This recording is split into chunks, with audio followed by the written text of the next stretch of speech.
To receive Jesus Christ as your Lord and Savior is the most important decision ever.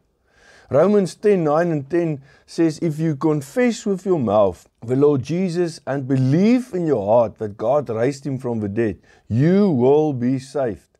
For with the heart one believes unto righteousness, and with the mouth confession is made unto salvation. You see, by His grace, God has already done everything to provide salvation to us and to you. So please pray with me.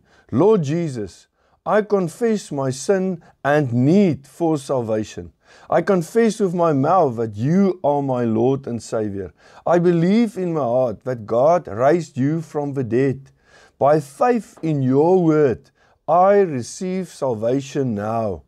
Amen. Praise the Lord. You are now a born-again child of God, with Jesus living in you. Welcome to a new life. But you see, to live in the fullness of God, you need the supernatural power of Holy Spirit. Luke 11:10 and 13 says, for everyone who asks receives, and he who seeks finds, and to him who knocks it will be opened. How much more will your Heavenly Father give a Holy Spirit to those who ask him? You only ask, you believe, and you receive. So please pray with me. Father, I recognize the power of Holy Spirit in me. Fill me with your Spirit, Lord.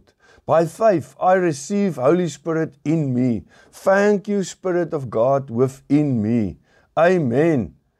You see, as you worship, syllables of language you do not recognize will rise up within you. As you speak them out loud by faith, you are releasing God's power from within, building yourself up in the Spirit. And it doesn't matter whether you felt anything, just believe in your heart and receive.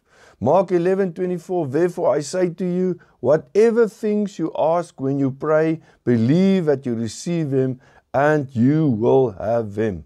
Amen.